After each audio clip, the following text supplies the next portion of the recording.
ये दुनिया के लोग तुम्हारी अच्छाई नहीं देखते, दुनिया के लोग तुम्हारी बुराई देखने के लिए बैठते हैं। अच्छाई देखने के लिए कोई नहीं बैठेगा। दुनिया के लोग तुम्हारी बुराई देखने के लिए बैठते हैं। तुमने क्या अच्छा करा उससे कोई मतलब नहीं है, तुमने क्या करा संसार के लिए उससे कोई मतलब नहीं है, तुमने दुनिया के लिए क्या करा उससे मतलब नहीं है। पर तुमने कुछ जरा सा भी गड़बड़ कर दिया, तुमने जरा सा भी कुछ अपशब्द कह दिया, तुमने जो जरा सा भी कुछ गड़बड़ किया, बस दुनिया के लोग उसका पीछा पकड़। ये दुनिया है, इसका नाम ही दुनिया। दुनिया का मतलब है दो मुंह के लोग, दुगनिया। दुनिया का मतलब है दो मुंह के लोग, दो तरह के लोग, दो विचार के लोग, दो सोच के लोग। तो वो हमारे यहाँ कथा आती है श्रीमद् भागवत कथा में, वो तानपात की कितनी धर्म पत्नियां थी? दो, एक सुनीति एक सुरुचि। लोगों ने पूछा गुरुजी तानपात की दो पत्नी थी, हमने कहा तुम्हारी भी तो दो ही हैं। कहा गुरुजी कैसी बात करते हो, वो तानपात की दो पत्नियां थी, हमारी दो कहाँ हैं? हमने कहा ये तानपात की दो पत्नियां नहीं है, हमारी दो आकांक्षाएं, हमारी दो इच्छाएं, हमारे दो मन है। हर व्यक्ति की दो पत्नियां, प्रत्येक संसार का मनुष्य जितना जन्म लेता उसकी दो इच्छाएं चलती, दो आकांक्षाएं चलती। कथा में आएगा तो दो इच्छा से आएगा। एक घर से निकला, आज लाल कलर की साड़ी पहनूं कि नीली पहनूं, दो इच्छा होगी। अलमारी खोली तो दो इच्छा होगी, ये पहनूं कि ये पहनूं।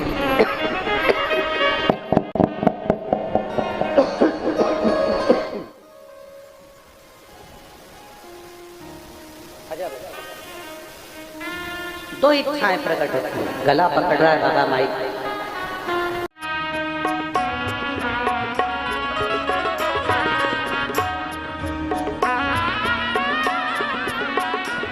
ये गर्भाशय में दो गठान थी और डॉक्टर ने मना कर दिया था संतान के लिए। ये देवादिदेव महादेव की कृपा से पशुपति व्रत और शिव के मंदिर में जो झाड़ू पोछा करा, सेवा करी।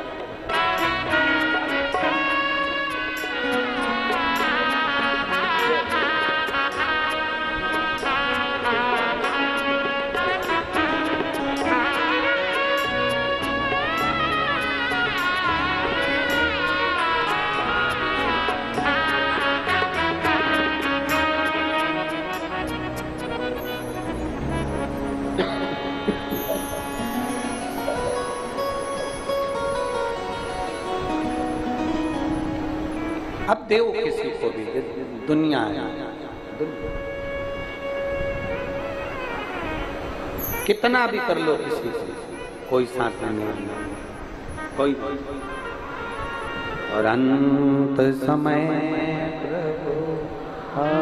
आना पड़ेगा, वचन दिया तो निभाना पड़ेगा। आए ना आए प्रभु कुटुंब कबीरा, अंत समय प्रभु आना पड़ेगा। अब किसके आश्रित होकर, किसके आश्रित? तानपात की दो धर्म पत्नियां सुनीति सुरुचि। लोग कहते हैं हमारी एक है, हमने कहते दो मन, दो चित्त, दो वृत्ति, दो इच्छा आकांक्षा, दो। एक मन कर रहा है कथा में जाना है, दूसरा मन कह रहा है बहुत भीड़ पड़ रही है। हो गए दो मन।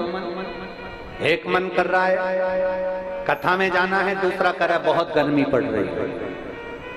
एक मन कर रहा है कथा में आ भी गई तो इधर बैठूं कि उधर बैठूं, दो मन है। इधर बैठ जाऊंगी महाराज अच्छे से दिख जाते, उधर बैठ जाऊंगी तो ये संगीत वाले बीच में इनकी खोपड़ियां अड़ गई।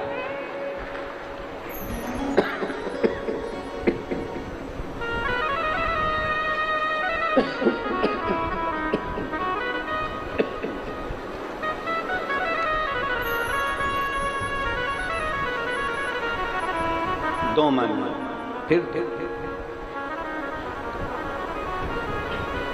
अब भोजन करने बैठे फिर दो मन हुए। भोजन करते समय भी दो मन हुए। रोटी का टुकड़ा तोड़ा, दाल भी रखी थी, गिलकी की सब्जी भी रखी थी, लौकी की सब्जी भी रखी थी। टुकड़ा तोड़ते से मन कर रहा पहले इससे खाऊं, दो मन। कपड़ा पहनते समय दो मन है, भोजन करते समय दो मन है, कहीं जाते समय दो मन है, किसी से बात करते समय दो मन है,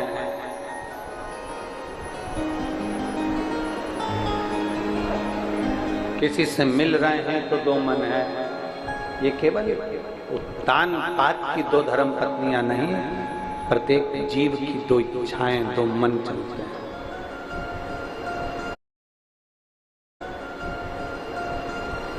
और एक पत्नी उत्तान पात की सुनीति थी जिसके गर्भ से ध्रुव जी ने जन्म लिया था, और दूसरी पत्नी थी सुरुचि जिससे उत्तम ने जन्म लिया था। हमें भटका देता और दूसरा मन हमें परमात्मा की ओर लेकर जाता।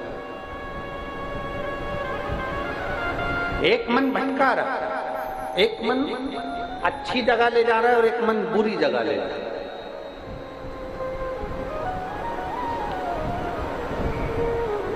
ये जो क्या बोलते हैं इनको, पीने वाले उनको क्या बोलते हैं देसी भाषा में, बेवड़ा। ये जितने पीने वाले होते हैं ना, इनको देसी भाषा में लोग कहते हैं पिया हुआ है और बहुत। इस कसम खा लेते हैं, कसम, मेरे बच्चे मेरे को प्रिय है, मेरी पत्नी मुझे प्रिय है, मेरा परिवार मुझे प्रिय है, कल से हाथ नहीं लगाऊंगा, हाथ नहीं लगाऊंगा। 4, 5, शाम की 6, 7, 7:30 चला, फिर पी कर आ गया। किसी ने पूछा क्यों पी? बहुत गम था, आज मेरा दिल दुख रहा था इसलिए पी ली। अच्छा, अब एक बार इसके घर में बहुत खुशियां आ गई, शादी आ गया, ब्याह आ गया, फिर किसी ने पूछा क्यों पी? आज मेरा दिल बड़ा खुश था।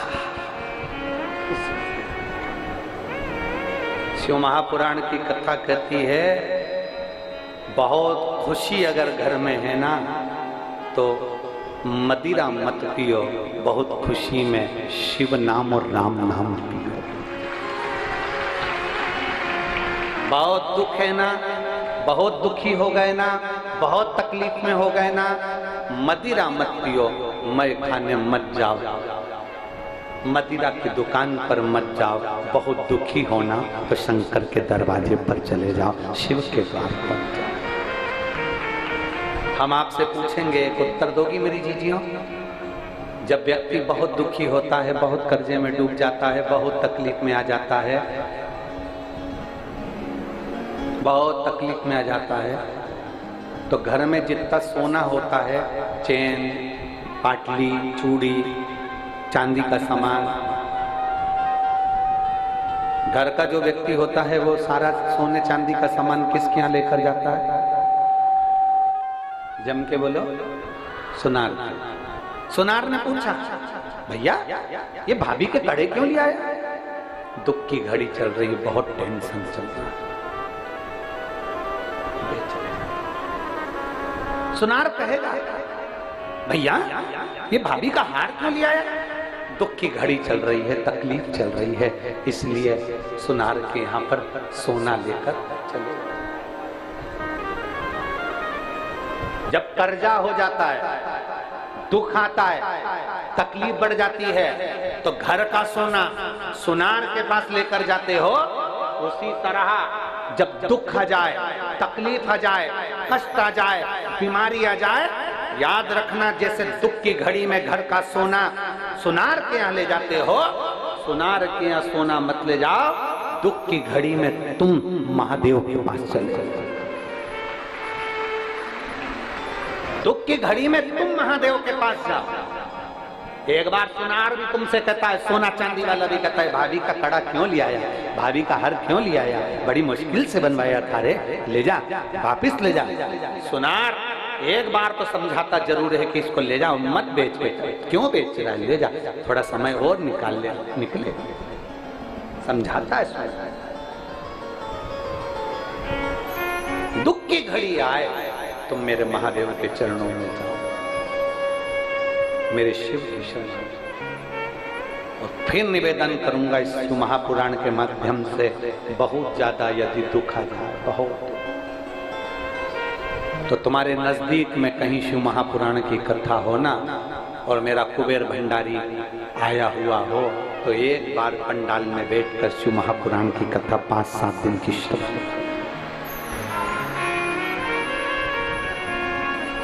घर से चलो, एक छाता, 2 पानी की बोतल, बिछाने की दरी, ओढ़ने का कंबल, साथ में एक डब्बे में थोड़ा सा चिवड़ा बना लो, परमल रख लो, या रोटी बनाकर दो 1 दिन की, उसमें ठेसा वगैरह जो भी हो, चटनी वगैरह लेकर चलो, अपना खा लिया, सो गए, सो गए।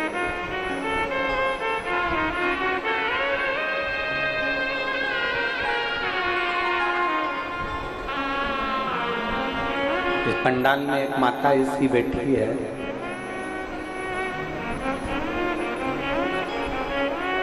उम्र है लगभग 78 साल की। उसका पत्र हम लेकर नहीं आए, जहां हम ठहरे हैं वहां रखा है। 78 वर्ष की है।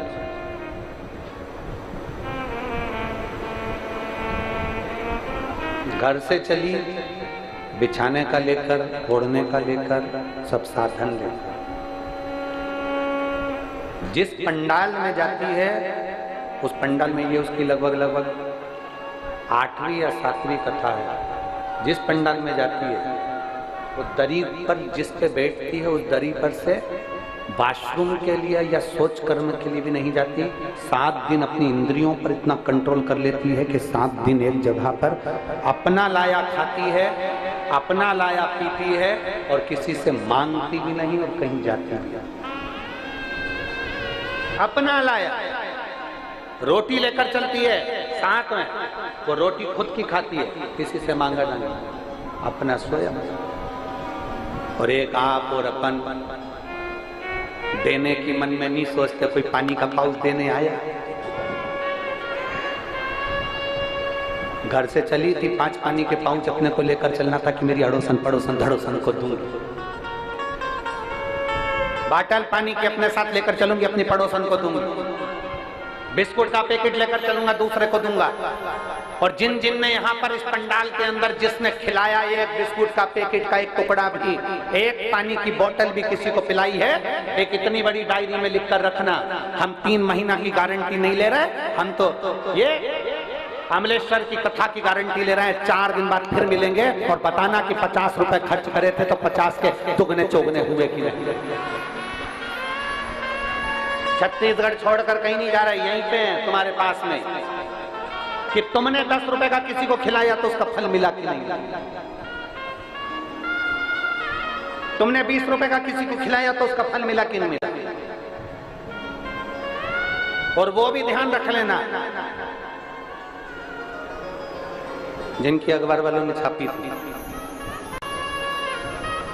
जिनने ज्यादा मात्रा में लिया है, वो भी तैयारी रख ले, वो भी तैयारी रख ले। जिसने 1 के 10 करे, वो भी तैयारी रखो। तुम भी एक ना एक कथा में मिलोगे, आंख में से आंसू ढलका, बाबा क्षमा कर, ज्यादा कमाने के चक्कर में हमने शंकर के भक्तों से खूब लूट लिया, बाबा क्षमा कर। वो भी तैयारी रखना, दोनों मिलेंगे। कल कथा में कहा था, आकाश में मिले। गुरुदेव, अगर मान लो हमें जल चढ़ाता इतना दिन हो गया और बाबा नहीं सुनी रिया, तो हम कई करें। तो अगर बाबा नहीं सुन रहे हैं तो बेलपत्री एक अशोक सुंदरी वाली जगह पर चढ़ाकर दूसरी बेलपत्री बाबा देवादिदेव महादेव को, ये डंडी का मुख अशोक सुंदरी के यहाँ चढ़ाओ तो उत्तर की ओर, ये डंड जो आप बेलपत्र चढ़ाओगे शिवलिंग के ऊपर, इसकी डंडी का मुख भी उत्तर की ओर। और तुम जब बैठो तो दक्षिण में बैठना। दक्षिण में बैठोगे तो तुम्हारा मुख कहाँ हो गया? जम के बोलो, जम के उत्तर में। तो तुम जब यहाँ बैठोगे तो ये जो जलाधारी है जहाँ से पानी बहकर जा रहा है, यहाँ बैठोगे और जब आप जल समर्पित करोगे, जल चढ़ाते चढ़ाते एक बार थोड़ा सा आगे बढ़कर जल की धार को अशोक सुंदरी तक लेकर जाना। ये लगभग तुम 2 या 3 महीना कर कर देखो, मेरा बाबा तुम्हारा हाथ जरूर पकड़ेगा निश्चित।